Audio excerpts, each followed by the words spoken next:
My beloveds, come close. Let us sit a while in the circle of truth, where the lamps of wisdom burn bright, and the air is thick with the scent of memory.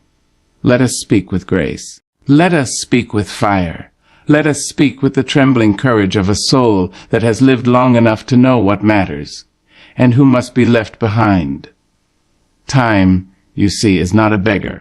It does not plead. It is a king that marches on unbothered by our regrets or apologies. And as we grow older, the leaves of our lives begin to fall, soft, golden, and final.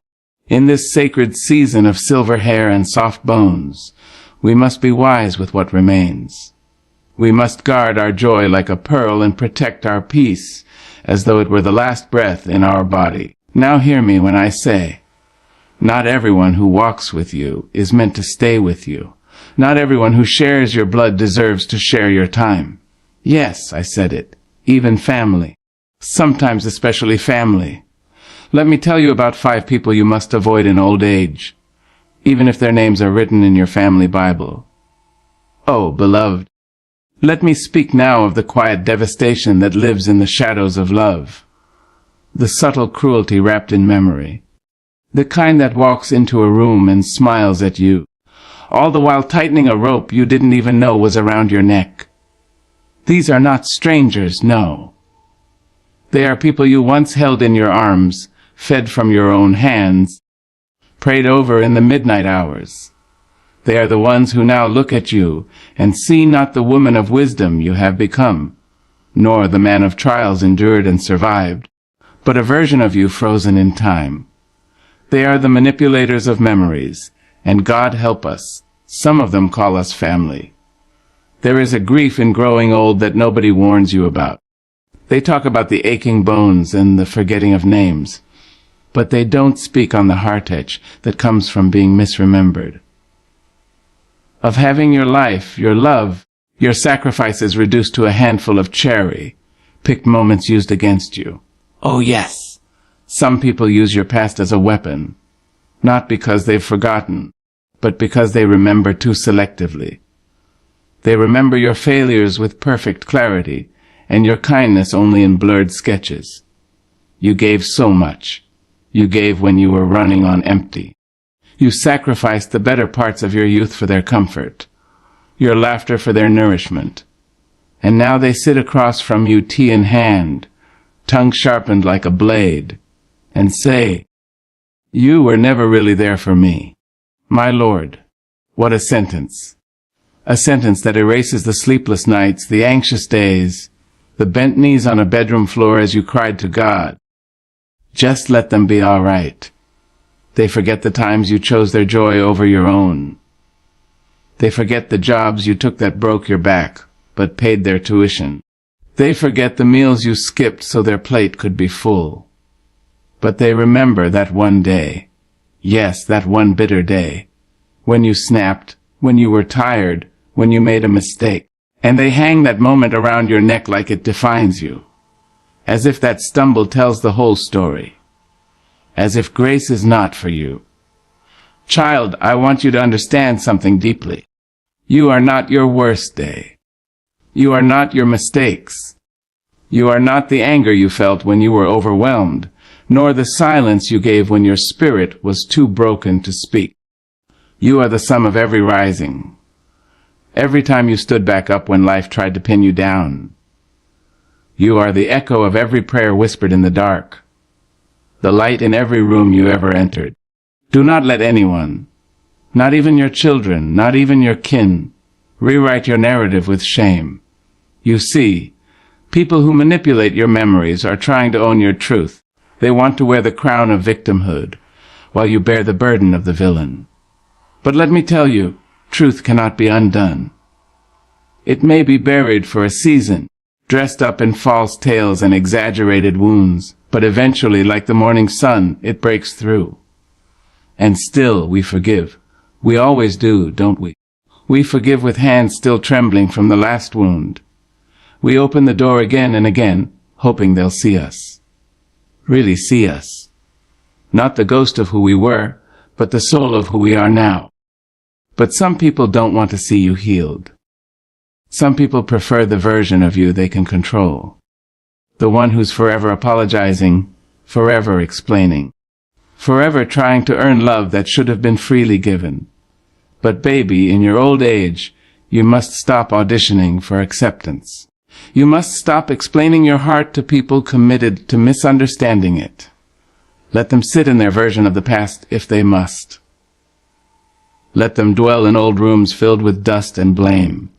You are building new spaces, holy spaces, rooms filled with peace, laughter, and the sacred stillness of self-acceptance. Let the record show you tried. You gave, you forgave, and now you are free. And freedom, my dear, means you no longer entertain the weight of manipulated memories. You do not dance to the tune of guilt played by the fingers of people who refuse to remember your love. You do not carry the cross of their resentment. No, you carry only the torch of truth and the balm of wisdom. If they cannot celebrate your growth, your healing, your aging, then let them stay behind. And when they call your peace arrogance, your distance cruelty, your silence rudeness, bless them. But do not go back. This is the season of your harvest. This is the time when you drink from the well you spent decades digging. You do not need to explain to anyone why you guard your joy. You have earned it. You have sown it in tears and tended it through storms. If someone comes to your table only to bring bitterness, you are allowed, no, you are commanded, to show them the door. Even if they say, "But I'm your sister." Even if they say, "But I'm your child." Even if they say, "But I've known you forever." Because knowing someone for a long time doesn't mean they respect you. Being family doesn't mean they know how to love you well. And proximity does not equal purity of intention. You must be brave enough now to be your own protector. To speak over yourself what they refuse to say, "I did the best I could. I may have fallen, but I rose. I may have been wrong, but I tried to make it right. And I deserve love. I deserve rest. I deserve to be remembered not for the cracks in my walls, but for the way I kept the roof from falling in." Walk forward, elder. Let the past be the past. Let manipulated memories crumble like paper in the rain. Stand firm in the knowledge that your life is not a tale to be rewritten by those who never tried to understand it. You are not here to be endlessly punished for the sins others cannot let go. You are here to live, to be, to glow in the quiet light of truth. So rise and walk, and leave behind anyone who tries to make you smaller than the God who carried you through would have you be. Amen. Ah, come sit with me a while, child. Let us hush the noise of this world and listen to the still, small voice within. For there are lessons that life will only whisper to those who have endured long enough to finally hear them. And one of those truths, painful though it may be, is this: there are people in your life, sometimes the ones who sat at your table, sometimes the ones who wore your name, who will slice you not with knives but with words. Words that drip with judgment, words that wear the skin of concern but carry the spirit of condemnation. These, my dear, are the constant critics, and in your old age you must walk away from them. Let me say this plain and clear: a sharp tongue has broken more hearts than any weapon forged by man. And the worst part is, sometimes the people who wield that tongue do it in the name of love. I'm just being honest, they say. I'm only trying to help, they insist. But honesty without kindness is cruelty, and help without humility is harm. You've lived long enough to have made mistakes. That is the nature of life. To try and fail, to stumble and stand again. You have raised children, buried friends, mended broken dreams, and survived heartbreak that would have folded others in half. You have fought through storms without umbrellas, and danced in the rain when others ran for cover. So when someone speaks to you as though you are still a child, as though your age has brought you nothing but wrinkles, you must remember who you are. You are not here to shrink so others can feel tall. You are not here to swallow your truth so someone else can speak theirs louder. In this season of your life, your spirit deserves to be handled like fine crystal, not pounded like a drum. The constant critic does not see your soul, they only see your scars. They call out your weight, your choices, your finances, your faith. They make jokes that do not bring laughter, only shame. They question every move you make, as if they were appointed judge over your very being. And all the while, they wear the face of family. But what is family if not the place you are meant to feel most safe? Oh, my dear, the tongue can be a holy thing. With it we sing lullabies, say prayers, speak life. But in the hands of the wrong soul, it becomes a lash, leaving no visible bruises, yet bruising just the same. You know what I'm talking about. That niece who never visits unless it's to tell you what you should be doing differently. That cousin who reminds you, every time she speaks, of how she would never have lived her life the way you lived yours. That sibling who keeps your failures alive like fresh fruit, always ripe for display. You do not owe them your ears anymore. You do not have to receive every opinion simply because it is spoken. In fact, wisdom teaches us that silence can be a sanctuary. You can look someone in the eye and let their words pass over you like a storm that you refuse to let inside. Let me tell you something precious. It is not your job to change their mind about you. You do not need to prove your worth to anyone. Not anymore. Those who love you truly, deeply, and rightly will speak to you with respect. They will not tear you down and call it truth. They will not mock your choices and call it love. They will not diminish your light and then blame you for the darkness. You have spent years shaping your life like a potter with clay. Some days the work was gentle, and others it was hard and painful. But you kept molding, you kept going. And now you are here, a vessel full of stories and wisdom and grace. Don't you dare let someone who hasn't walked your journey tell you how to wear your crown. When the constant critic opens their mouth, what they reveal is not your flaws, but their own fear, their need to control, their discomfort with your freedom. You must not bend to it. You must not allow their bitterness to infect your peace. Now, I am not saying don't listen to wisdom. No, ma'am. No, sir. A loving word of correction from a soul rooted in gentleness can be a gift. But if it comes with ridicule, if it steals your joy and sows doubt in your spirit, then it is not love. It is a chain. And in this chapter of your life, you are not meant to wear chains. You are meant to soar. So bless them, yes. Wish them well. Pray that their hearts soften, that their mouths find sweetness. But do not keep walking into rooms where your dignity must defend itself. Don't keep answering phones that only bring static and sting. You have earned your peace. You have earned your joy. You have earned the right to sit in your own presence and know that it is good.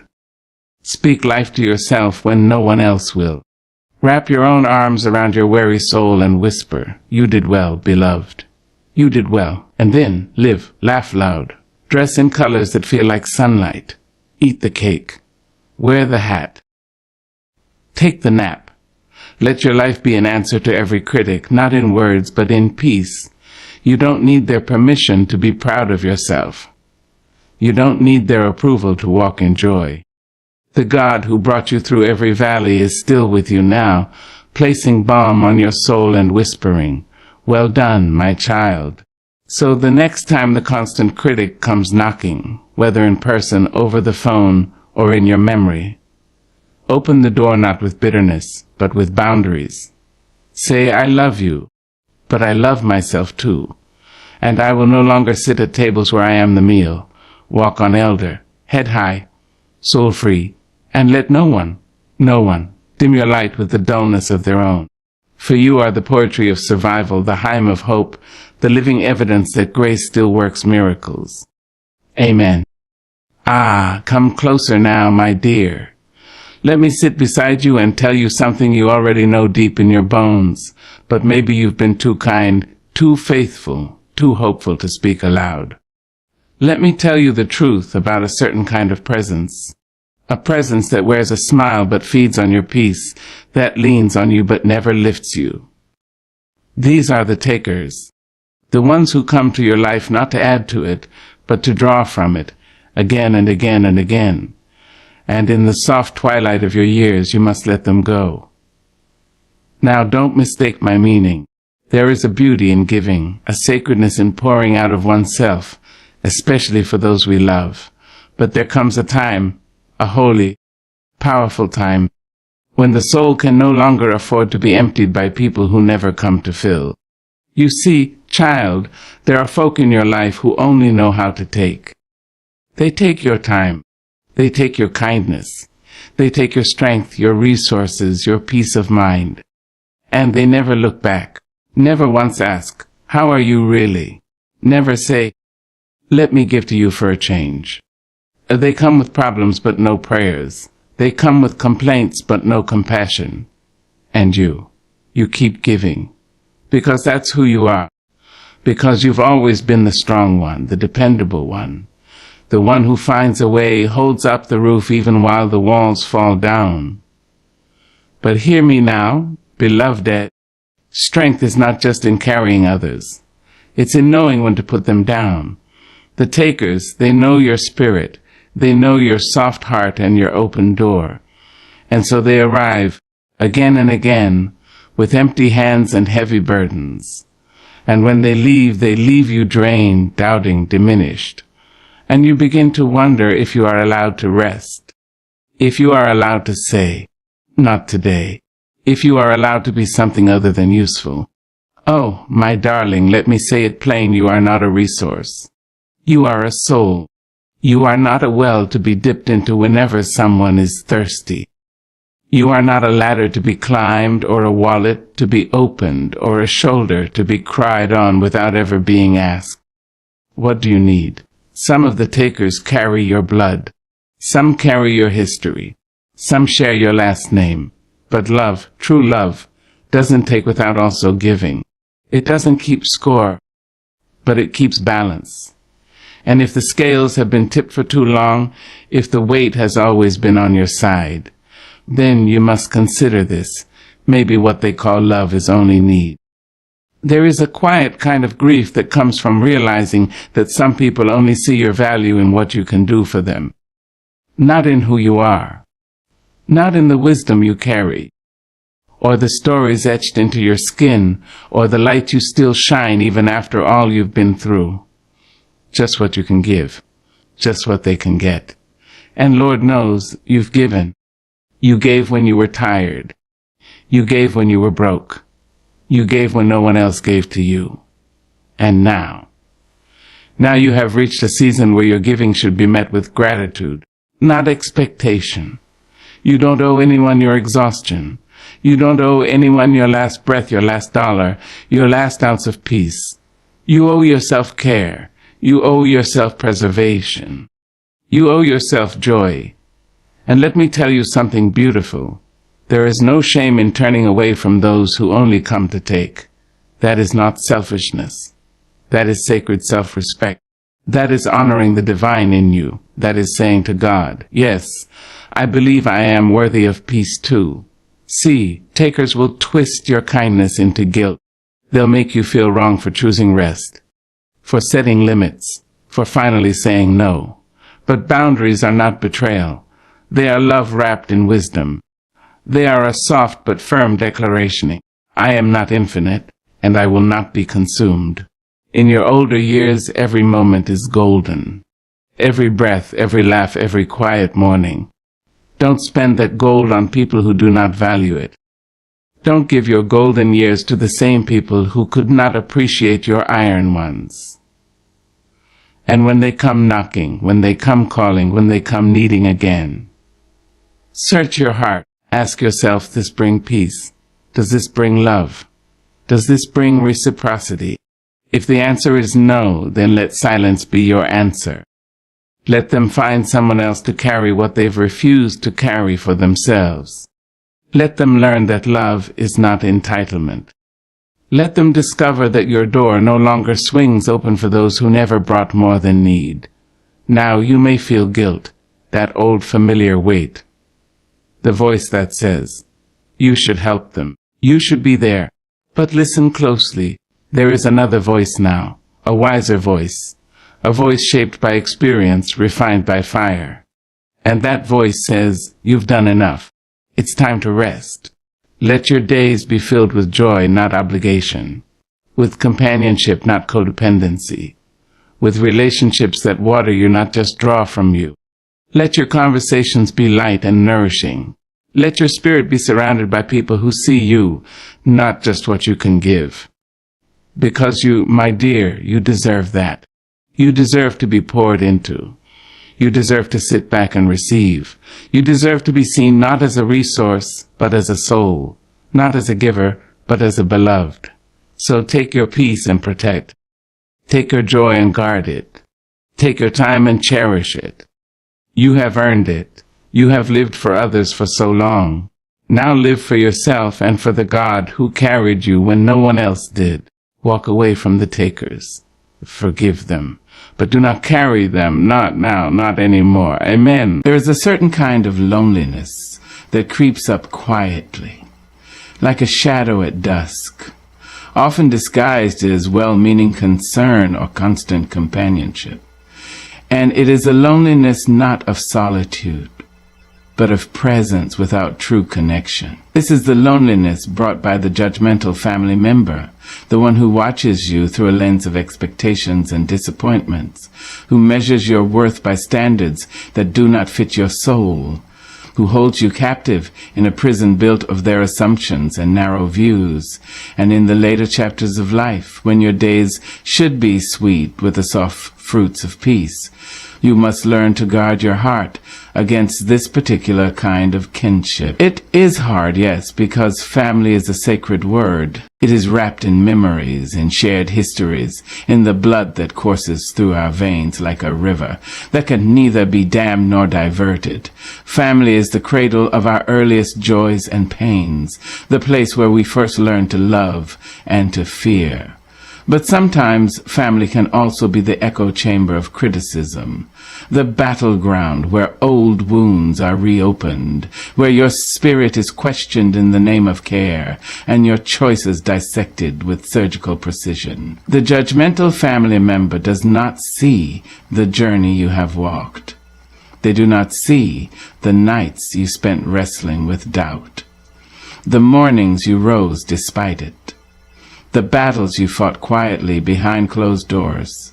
Instead, they see only what you are not, what you failed to become, what you chose differently, what you dared not say aloud. Their love is conditional, wrapped in the paper of disapproval, tied with a ribbon of expectation. You might find yourself shrinking in their presence, trying to fit into molds that were never made for you. You might catch yourself explaining your life, defending your decisions, hoping for a nod of acceptance that never comes. And all the while your soul grows weary, your heart heavy with the weight of unspoken rejection. But hear me now, your worth is not measured by their standards. Your life is not a ledger to be balanced by their judgment. You are not here to live out their dreams, or to carry the weight of their disappointments. You are here to be your full, whole self, flaws and all, wounds and wonders alike. In your older years, you have earned the right to live free of the chains of judgment. You have earned the right to sit in your own light, to wear your scars like medals of honor, to speak your truth without apology. Do not let the judgmental family members steal that from you. Their words may come wrapped in concern, but beneath it lies control. Their criticisms may sound like advice, but they are often weapons disguised in velvet. You do not have to accept their verdicts. You do not have to internalize their doubts. You do not have to allow their expectations to dictate your happiness. It is okay to set boundaries with family, even when your heart aches to keep the peace. Sometimes love means saying no to the voices that diminish you, even when those voices come from those closest to you. Sometimes love means stepping back, creating distance, protecting the fragile flame of your spirit from the gusts of disapproval. And know this, setting boundaries does not make you less loving or less loyal. It makes you wise. It makes you strong. It makes you a keeper of your own peace. Because you cannot pour from an empty cup, nor can you shine your light when it is constantly shadowed by judgment. Surround yourself with those who celebrate your journey, who honor your growth, who see the beauty in your becoming. Seek the company of souls who offer encouragement without condition, who listen without interrupting with their own opinions, who love you not in spite of your imperfections, but because of them. Remember, family is not only those who share your blood, but also those who share your heart. You have the power to choose who sits at your table, who holds space for you, who walks beside you in this season of your life. When the judgmental family member tries to close the door on your dreams, open a window to new possibilities. When they attempt to clip your wings with criticism, spread them wide and soar anyway. When their voices rise like thunder, find your quiet center and hold fast to your truth. Your life is a tapestry woven with threads of courage, resilience, and grace. Do not let anyone unravel it with their narrow judgments. You are more than the sum of their opinions. You are a masterpiece still in progress, a story still unfolding, a soul still shining. So, dear one, stand tall in your truth. Speak kindly to yourself when their words sting. Walk away when their presence dims your light. Protect your peace with the fierceness of a lioness guarding her cubs. In doing so, you honor not only yourself, but the generations that came before you and the ones yet to come. You show them what it means to live fully and freely, to love fiercely and wisely, to hold on to dignity even when others try to take it away. May you find the strength to rise above judgment, the courage to embrace your true self, and the grace to forgive, not for their sake, but for yours. For in forgiveness you release the chains that bind you and open the door to healing and peace. And in this peace, may you rest, may you rejoice, may you live the fullness of your days with the dignity and joy that you so richly deserve. Amen. There is a quiet danger that often goes unnoticed until it has already crept into the very fabric of your life. It is the presence of the energy vampires, the people who come not to share light, but to steal it. These are the ones whose very presence leaves you feeling drained, depleted, as if your soul has been slowly leached of its vitality. And in the gentle autumn of your years, when every breath is precious and every moment sacred, you must learn to recognize these shadows and turn away from them, even if they call themselves friends. Energy vampires are masters of disguise. They don't come wrapped in darkness or shouting accusations. No, they come softly, with sweet smiles and empty promises. They come bearing tales of woe, complaints that never end, needs that never cease. And when they leave, you find yourself hollowed out, exhausted, wondering where your strength has gone. They suck the joy from the room like a slow, relentless storm, leaving behind a silence heavy with emptiness. These vampires do not understand the sacredness of your energy. They do not honor the reservoirs of patience, kindness, and love you have stored through years of living, learning, and growing. They take what they want without asking, without giving back, without ever thinking of the toll it takes on your spirit. In youth, we sometimes believe that all pain shared is a burden lightened, that if we listen long enough and give enough, the balance will right itself. But as the years unfold, wisdom teaches us otherwise. Not every sharing is equal, not every listener is kind, not every giver receives in return. And so it is that in your older age you must guard your energy as fiercely as you would guard your heart.